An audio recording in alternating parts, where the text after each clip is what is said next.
사랑에는 두 가지의 종류가 있습니다. 저희는 출애굽기 말씀을 공부하면서 이 두 가지의 종류의 사랑에 대해서 이미 배웠습니다. 하나는 젠틀 러브이고요, 부드러운 사랑입니다. 또 하나는 터프 러브입니다. 거친 사랑입니다. 젠틀 러브는 출애굽기 9주에서 보면 1장에서 12장까지입니다. 품어주는 따뜻함입니다. 핵심 키워드는 공감입니다.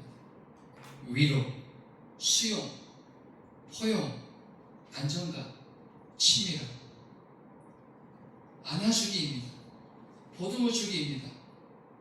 조금 실수했어도 괜찮아, 그럴 수도 있어 라고 말해주는 사랑입니다.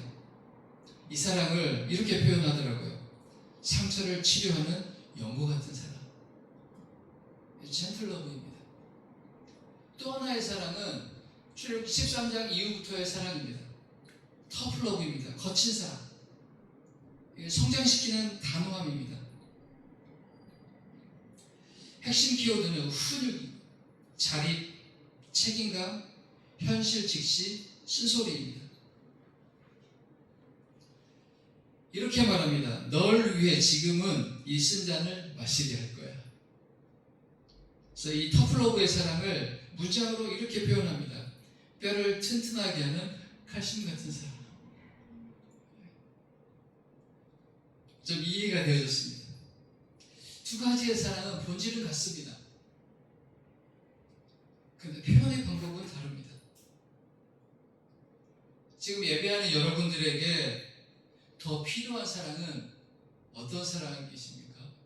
나에게 필요한 사랑은 어떤 사랑이라고 생각합니까? 주님은 제자들에게 각 단계에 가장 적절한 사랑을 표현하십니다. 그 주님께서 오늘 우리에게도 우리의 인생의 각 단계마다 어떤 사랑이 필요한지를 정확하게 알고 계시는 줄로 믿습니다. 그래서 오늘은 거친 환경을 배열하신 주님이라고 하는 제목으로 말씀을 함께 나누겠습니다. 첫 번째로 하나님은 환경을 배열하십니다. 우리가 영상에서도 지난주 말씀을 한번 리뷰해서 보았지만 지난주 말씀의 내용은 오병이어의 기적입니다. 15절 말씀에 보면은 5,000명을 먹이시는 놀라운 기적입니다. 여성과 어린아이 다 포함해서 약 2만 명의 사람들이라고 기록되어져 있습니다. 어마어마한 밥상입니다. 그들을 다 배불리 예수님이 다 먹이십니다. 이 무리를 먹이는 사건을 보고 많은 사람들이 예수님을 억지로 임금을 삼으려고 합니다. 인기로 보면 지금 예수님의 인기가 최고의 절정입니다. 그 현장에 있었던 예수님의 제자들이 그 뜨거운 열기에 흥분이 될 정도입니다. 그런데 그 인기가 절정에 달할 때 예수님은 그 인기를 그 뒤로 등지고 홀로 산으로 올라가십니다. 그 기도의 산으로 홀로 올라가십니다. 그러니까 예수님은 항상 본질을 놓치지 않으십니다. 예수님에게 중요한 것은 인기가 아니어서 그분은 하늘의 영광을 다 가지신 분 아닙니다. 우리는 뭔가 결핍이 있어서 사람들의 인정이 필요하고 격려가 필요하고 뭔가 사랑이 필요한데 예수님은 굳이 그것이 없어도 그냥 풀하신 분입니다. 온전하십니다. 인기가 있든 없든 항상 그 부르심의 자리에 본질에 충실하십니다. 그래서 그런 상황에서도 예수님은 기도의 자리로 올라가십니다. 그리고 오늘 본문의 16절 말씀이 이어져 갑니다. 저물매 제자들이 바다에 내려가서 이렇게 날이 저물었습니다. 그런데 오늘 이 요한복음에 이 무리를 걸어오시는 이 예수님의 이적 사건을 마태복음과 마가복음에는 이렇게 표현하고 있습니다. 그 마태복음과 마가복음에 기록되어진 말씀의 내용이 토시 하나 다르지 않고 똑같습니다. 예수께서 즉시 제자들을 재촉하사. 마태복음 14장 22절에 이렇게 기록되어져 있습니다. 마가복음 6장 45절에도 이렇게 기록되어져 있습니다. 예수께서 즉시 제자들을 재촉하사. 오늘 요한복음 말씀에는 제자들이 바다에 내려가서 이렇게 요한은 이렇게 기록해 놓았는데 마가복음과 마태복음에는 예수께서 재촉하셨다 이렇게 말씀이 기록되어져 있습니다. 이 재촉하사라고 하는 이 단어를 바이블 렉스로 그 헬라 원어를 찾아봤더니 아난카조라고 하는 단어입니다. 강제로 뭐뭐하게 하다라는 겁니다. 강제로 뭐뭐하게 하다.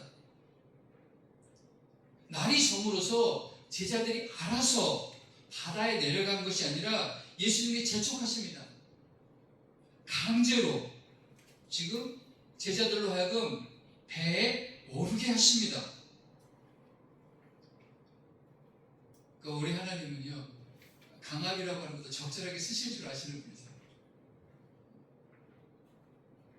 제가 내적 치유 공부하면서 그 내적 치유 안에 있는 그 주제들을 하나하나 공부했는데요. 어떤 것은 좋고 어떤 것은 나쁘고 처음에는 그렇게 이해했다가 이 좋고 나쁘고가 아니라 이걸 어떻게 조절해서 쓰느냐가 너무 중요하다는 것을 나중에 알게 됐습니다. 그러니까 우리 하나님은 적절하게 쓰십니다. 재촉하사 강제적으로 배에 오르게 하십니다. 예수님의 마음이 더 급하십니다. 이 말씀은 지금 제자들은요, 예수님의 말씀에 순종해서 지금 믿음의 길을 가고 있었다는 것입니다. 순종의 길을 가고 있습니다. 근데 순종의 길을 가고 있음에도 불구하고 18절 말씀에 이렇게 기록되어 있습니다. 큰 바람이 불어 파도가 일어나더라. 큰 바람이 불어 파도가 일어나더라.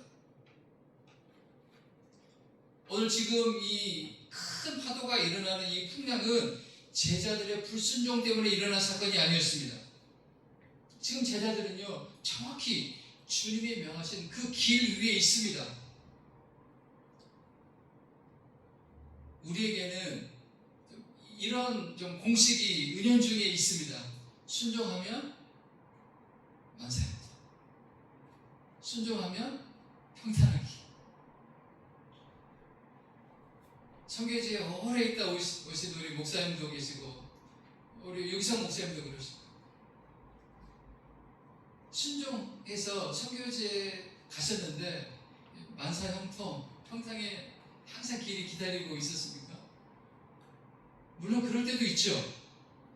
그러나 성경은 그런 공식을 보증하지 않습니다. 오히려 순종의 길 한복판에 있음에도 불구하고 이해하기 힘든 환경이 찾아올 때가 있습니다. 저는 목회를 하면서 그런 상황들을 종종 만나곤 합니다. 그래서 하나님께 질문을 드립니다. 하나님, 도대체 이런 상황은 어떤 의미가 있습니까? 라고 종종 질문을 드립니다. 그런데 출애굽기 13장 17절 18절의 말씀에 보면 하나님이 출애굽한 이스라엘 백성들에게 이런 환경을 배열하셨다라고 하는 것을 말씀하고 있습니다. 17절에 이렇게 말씀하죠. 블레셋 사람의 땅의 길은 가까울지라도 하나님이 그들을 그 길로 인도하지 아니하셨습니다. 애굽을 나와서 가나안 땅까지 그냥 직선 로드가 있었습니다. 빠르게 갈 수 있는 지름길이 있었습니다. 근데 하나님이 그 길로 인도하지 아니하셨다.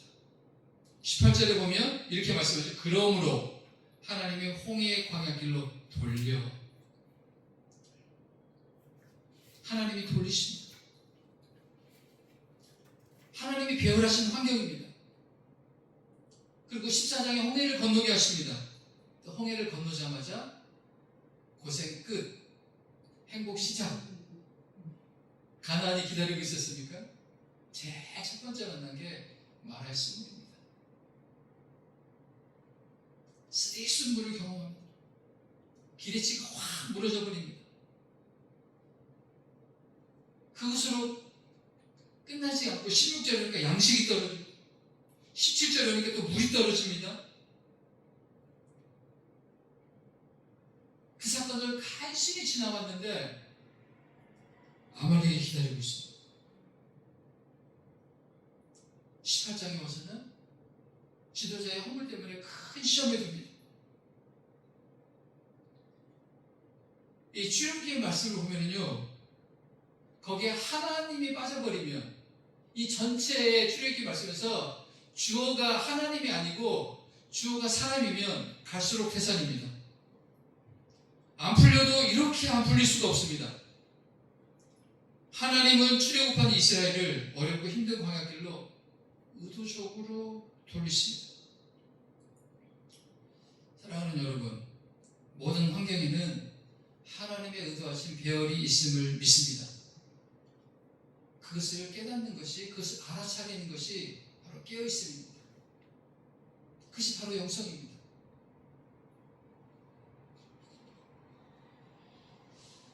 두 번째로요, 하나님이 환경을 배열하실 때, 그분은 배열하시는데 그러면 우리는 어떻게 해야 되냐는 거죠.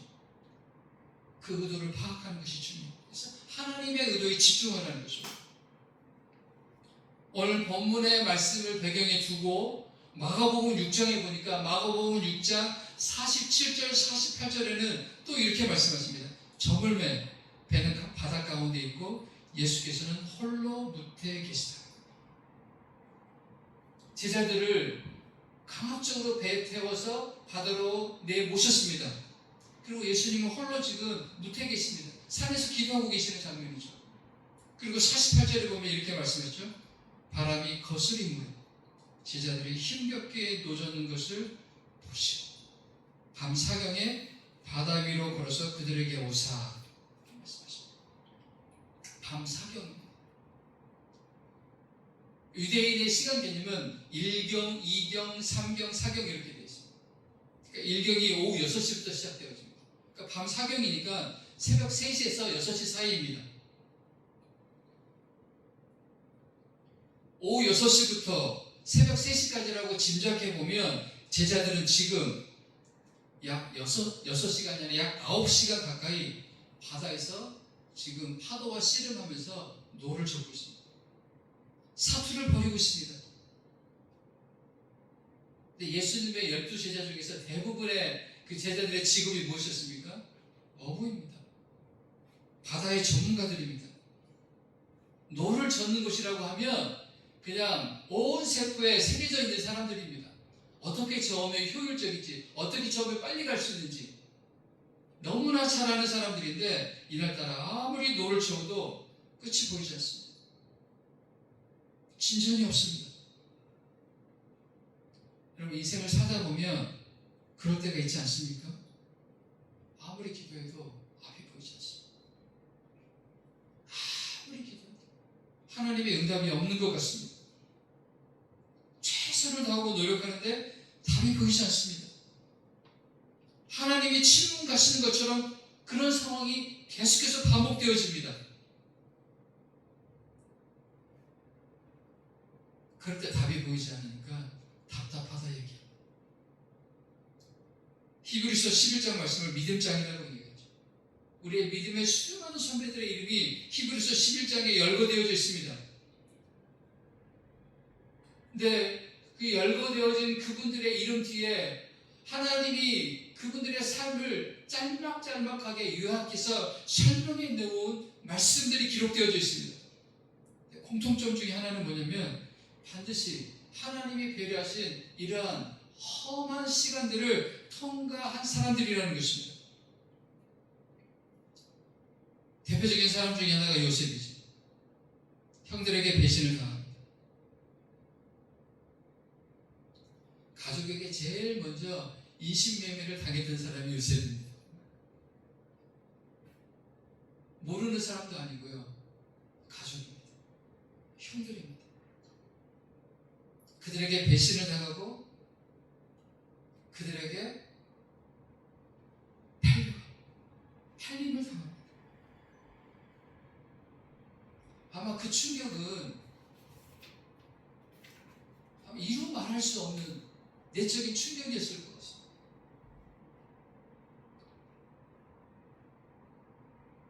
그 요셉이 이 주제를 어떻게 이겨냈는지가 정말 그 당시에 내적 치료가 있었던 것도 아니고 인지 치료가 있었던 것도 아닌데 이 주제를 어떻게 하나님 앞에서 극복해낼 수 있었을까? 질문입니다. 보디발의 집에서 최선을 다합니다. 참 대단한 분이죠. 그럼에도 불구하고 최선을 다해서 정직하게. 그런데 오히려 그것 때문에 거기서 모함에 빠지고 함정에 빠지고 감옥에 갇힙니다. 갈수록 태산입니다. 안 풀려도 이렇게 안 풀리는 인생이 없습니다. 감옥에 갇혀 있으면서 제가 아주 오래전에 그 요셉에 관련된 애니메이션 영화를 본 적이 있습니다. 요셉이 고뇌에 있던 장면이 제 뇌리에 그냥 그 한 장면으로 탁 새겨져 있습니다. 성경에는 기록되어져 있지 않는 그 요셉의 그 마음의 상태의 그 고뇌의 장면이 그 애니메이션 안에는 너무 잘 표현되어 있어요. 요셉이 그냥 용서가 되어진 것도 아니고 그 상황에서 그냥 저절로 취재가 해결된 것도 아니고 수많은 고뇌의 시간들이 있었다는 거죠. 씨름합니다.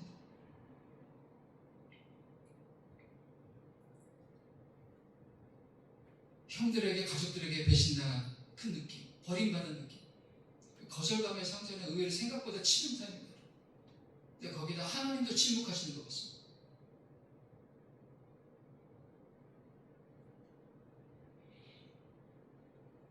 이스라엘의 대표적인 왕 중에 한 사람이 또 다윗이 있습니다. 왕으로 기름 부심을 받습니다.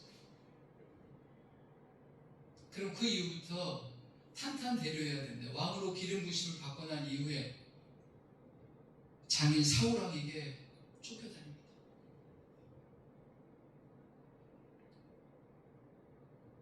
면류관을 쓴 것이 아니라 그 이후부터 가시관을 쓰기 시작합니다. 너무 힘드니까 광야를 헤맵니다. 심지어 블레셋의 망명까지 합니다. 다윗의 시편을 보면 그 다윗의 심리적 상태가 그대로 묘사되어 있습니다. 수많은 질문을 하는데 그 수많은 질문들 중에 이런 질문입니다. 하나님은 도대체 어디 계십니까? 하나님 당신은 도대체 어디 계십니까? 살아계십니까?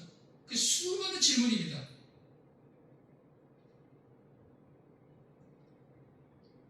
아마 모세의 광야의 40년이 아마 그런 시간이었을 것 같습니다. 이집트 왕자로 40년을 살았습니다. 그런데 그 이후에 40년은 전혀 왕관과는 상관없는 가시밭길입니다. 버려진 것 같은, 도처된 것 같은 그런 아주 오랜 시간. 여러분 10년도 참 긴 시간인데요. 40년입니다. 40년을 버려진 것 같은, 잊혀진 것 같은 그런 시간들입니다. 그런데 하나님이 배열하신 시간들입니다. 하나님이 배열하신 환경들입니다. 하나님이 그렇게 하신 이유가 무엇이었을까요? 그들을 지금 연단하고 계십니다. 낮추시고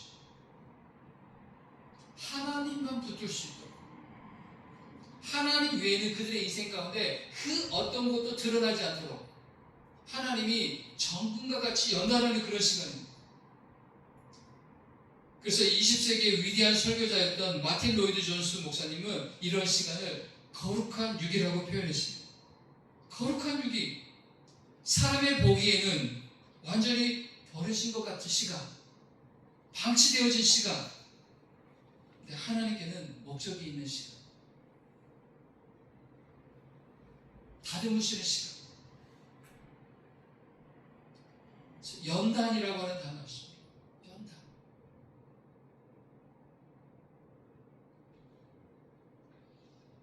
만번, 천번이라고. 연이 만번인가요? 가끔씩 이렇게 헷갈릴 때가 있어요. 만번의 시간, 만일의 시간. 만일의 시간이면 이게 30년이죠, 30년. 천일의 시간이면 3년입니다. 약 3년, 30년. 연단. 대장장이가 칼을 하나 만들 때,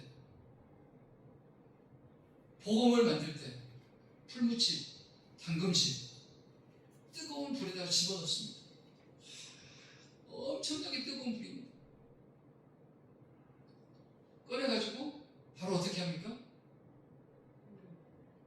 망치질합니다. 망치질합니다. 그래서 어떻게 합니까? 차가운 물에 훅 집어넣습니다.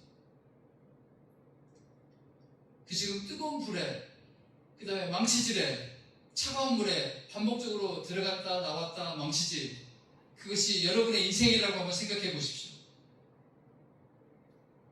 너무 고통스러운 시간들입니다. 너무 힘든 시간들입니다. 하나님은 믿음의 사람들을 그렇게 연단해 가셨습니다. 그런 환경을 배려하십니다. 풀무불과 같은 환경, 담금질과 같은 환경, 차갑게 갑자기 쿨다운되는 냉각수 킥부지를 훅 집어넣는, 답이 보이지 않는, 오늘 마가복음, 오늘 본문의 말씀을 마가복음 6장 48절에 그런 시간들을 보내고 있는 제자들에게 6장 48절에 이렇게 말씀하고 있습니다. 바람이 거스립니다. 앞으로 나아가지 못합니다. 열심히 노르셨는데 앞으로 나아가지 못합니다. 제자들이 힘겹게 노젓는 것을 보시고, 제 눈에 들어왔던 한 단어는 바로 보시고라고 하는 이 단어입니다. 예수님은 지금 산 위에서 기도하고 계십니다. 지금 그들과 함께 있지 않습니다. 기도의 자리에서 제자들이 지금 어떤 시간을 보내고 있는지, 지금 어떤 삶을 살고 있는지 다 보고 계셨다는 것입니다. 하나님이 우리의 인생을 지켜보고 계시는 줄로 믿습니다. 불꽃 같은 눈으로 지켜보고 있습니다.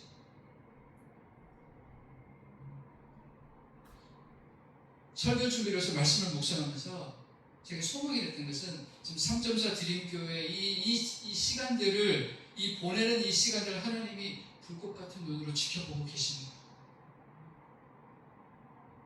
좀 위로가 되어졌습니다.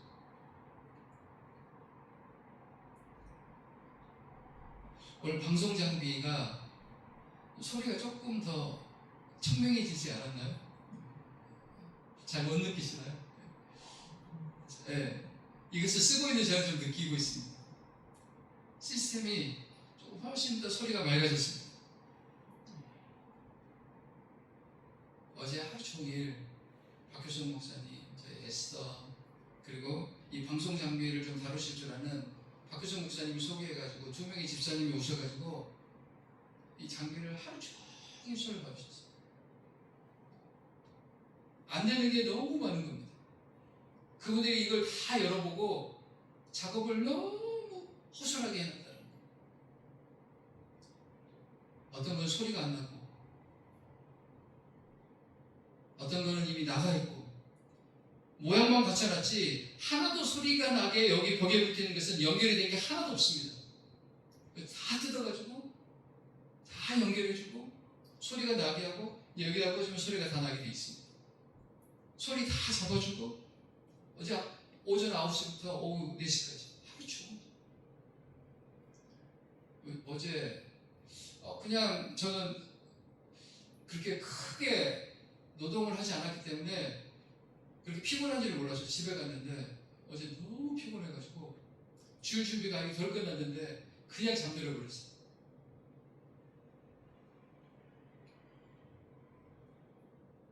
이런 시간들, 아무것도 아닌 것 같은 이런 시간들, 우리 주님의 눈에는 기억되는 시간들인 줄로 믿습니다. 혹시 지금 힘겹게 노를 젓고 있는 상황, 열심히 노를 젓고 있는데 진전이 없습니다. 그래서 마음이 답답합니다. 그런 분들이 계시다면 주님이 지켜보고 계심을 기억하는 주일 되시길 바랍니다. 세 번째로 환경에 배열하시니, 그래서 사명의 통로가 되게 하라는 것입니다. 21절에 그런 제자들에게 예수님이 찾아오십니다.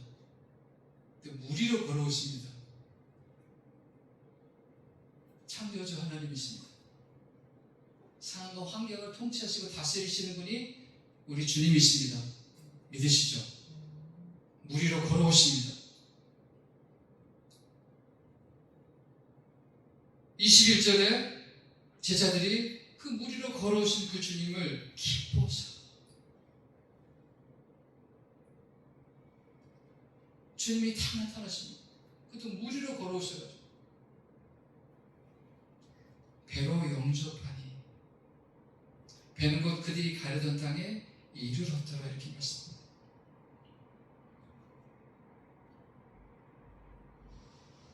저는 그 출애굽기의 말씀을 가지고 간증문을 여러 번 썼습니다.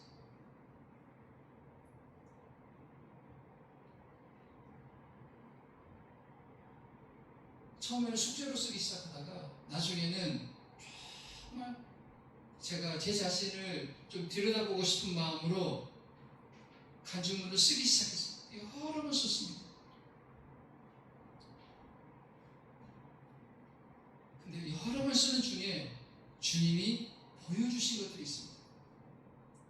한 번, 두 번 쓸 때에는 제가 여러분들에게 제 간증문에 대해서 좀 간증을 한 적이 있습니다. 무엇이 힘들었고 누가 나를 힘들게 했고 내가 거기서 어떤 상처를 받았고 누가 나에게 상처를 주었고, 처음에는 이것만 보여주기 시작했어요. 1장, 2장은 하나님의 배열하신 환경 아닙니까? 그리고 3장부터 11장은 배열하신 사람들입니다. 1장, 2장에 여기에서 이 간증문을 쓰면서 옛날에 보이지 않았던, 과거에는 보이지 않았던 하나님의 배열하심이 보여지기 시작하는 것이 저에게는 또 하나의 제 인생의 전환점이기도 합니다. 힘든 환경인 줄만 알았는데 거기서 하나님의 배열하신 하나님의 의도가 보여졌습니다. 수많은 사람들을 만났는데 제 인생 가운데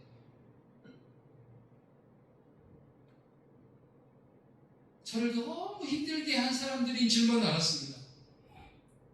그런데 하나님의 눈으로, 구속사적인 관점으로 그 배열하신 사건과 사람들을 보기 시작하면서 제 인생에 대한 해석이 달라지기 시작했어요. 하나님의 의도가 보여졌습니다.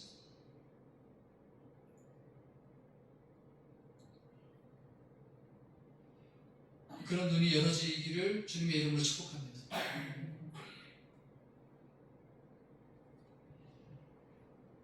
오늘 본문의 21절에 보니요, 예수님이 오십니다. 그런 상황 가운데 예수님이 오십니다. 예수님이 오셨는데 오늘 본문에서는 영접했다라고 하는 단어죠. 제자들이 정말 영접합니다. 기쁨으로, 정말 존중함으로 영접합니다. 예수님이 그 배에 영접했다, 계셨다. 네, 제자들이 영접한 것 같은데요, 사실은 그들이 예수 그리스도 안으로 들어가는 시간이었어요. 이게 앵크리스입니다.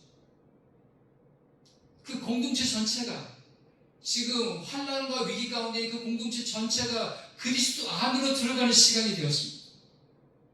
그리스도 안으로 들어가자. 주님이 그들 안에, 그들이 주님 안에 함께 연합이 되어지는 그 순간, 요한복음은 이렇게 표현합니다. 곧, 바로 그 즉시라는 의미. 그들이 가려던 땅에 이르러. 이전까지 진전이 없습니다. 아무리 노를 줘도 앞으로 나아가지 않습니다. 어느 시점에 도달했는데 더 이상 앞으로 나아가지를 않는 너무나 큰 장애물이 있습니다. 그런데 그리스도와 연합하는 그 순간 곧 목적지에 도달해버립니다. 놀랍지 않습니까? 이런 놀라운 은혜가 3.4 드림교회 안에 있기를 원합니다. 우리가 주님 안에, 주님이 우리 안에, 주님이 그들을 데려가십니다. 즉시로 데려가십니다. 저희 지금 여기 건물, 저희 교회가 있는 건물에 엘리베이터가 있습니다. 5층까지 올라올 때요, 엘리베이터에 딱 타기만 하면 5층까지 그냥 저절로 쭉 우리를 모셔다 줍니다. 근데 5층 정도는 그렇게 높지 않은 건물이어서 이게 엘리베이터에 대한 감사를 별로 잘 모릅니다. 근데 잠실에 가면 롯데타워가 있습니다. 100층이 넘는 건물입니다. 평소에 운동을 열심히 했던 프로 선수들도 거기를 한 달에 올라가는 것은 불가능합니다. 올라가면서 몇 번을 쉬고 숨을 헐떡이고 근육통에 시달리고, 그런데 엘리베이터에 딱 타기만 하면 꼭대기까지 쭉 올려다 줍니다. 그렇게 밤새 씨름했는데 주님 안으로 그들이 들어가고 주님이 그들 안에 계시는 그 순간 주님이 그들을 목적지로 쭉 데려가십니다. 이것이 인생을 푸는 지혜인 줄로 믿습니다. 우리 인생을 푸는, 복잡한 인생의 문제를 푸는 가장 빠른 해결 방법은 그리스도 안에 우리가 있는 것입니다. 그래서 광야는 문제를 푸는 것이 아니라 어떤 것이라고요? 하나님을 만나는 것입니다. 하나님을 만나는 것입니다. 그리스도 안에 거하는 것을 배우는 것입니다. 출애굽기 광야길이 그런 길이었습니다. 하나님이 배열하신 그 거친 광야길에서 이스라엘 백성들은 이제까지 맛보지 못했던 단물을 맛보게 됩니다. 고로쇠보다 더 단물. 그 단물을 광야길에서 만나를 먹습니다. 반석에서 물을 마십니다. 구름기둥 불기둥의 인도를 따라가는 법을 배우기 시작합니다. 빠르게 가버렸다면 배울 수 없었던, 그 지름길로만 갔다면 배울 수 없었던 그 하나님과 동행하는 법을 그 힘든 광야의 여정에서 이스라엘 백성들은 하나하나 걸음마부터 전부 배워갈 수 있었습니다. 지금 예수님의 의도는 무리들을 먹이시는 것도 아니고 수많은 사람들을 모으는 것도 아니고 구속사를 위한 사람을 준비시키는 것이 예수님의 의도입니다. 그래서 제자들이 훈련되는 것이에요. 그 환경들을 예수님은 하나하나 다 배열하시죠. 요셉이 지나간 보디발의 집과 감옥 훗날 요셉으로 하여금 애굽의 총리가 되는 훈련장이 되었습니다. 다윗이 숨어 있었던 그 아둘람 굴은 나중에 다윗의 왕국을 세우는 사관학교가 됩니다. 그러면서 하나님이 배열하신 거친 환경들이 하나님이 우리를 위해서 새로운 사명을 준비하는 자리가 되어짐을 믿습니다. 이것이 놀라우신 하나님의 배열하십니다. 그래서 힘든 역경을 보내고 있는 분들에게 하나님은 오늘 이렇게 말씀하십니다. 꼭 저에게 말씀하시는 것 같습니다.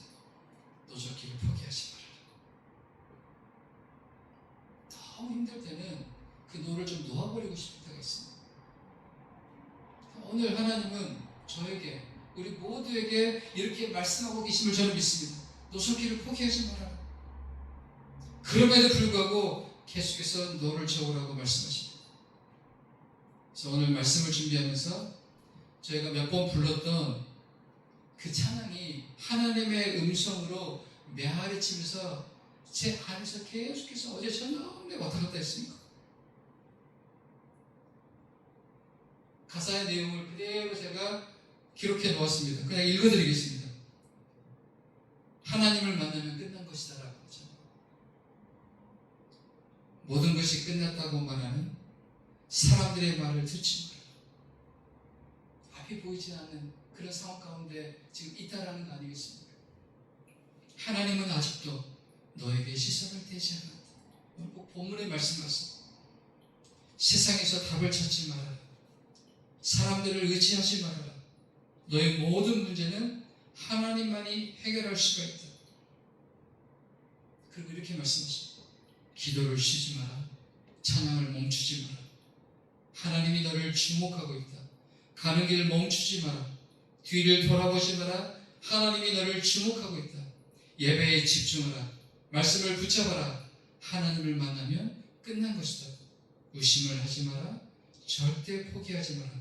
하나님을 믿으면 끝난 것이다. 하나님은 기도를 통해서, 선포되어진 말씀을 통해서, 찬양을 통해서 우리에게 말씀하고 계시죠.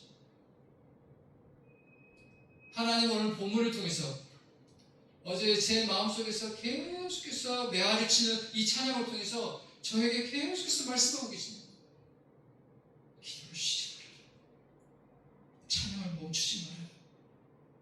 가는 그 길을 멈추지 마라.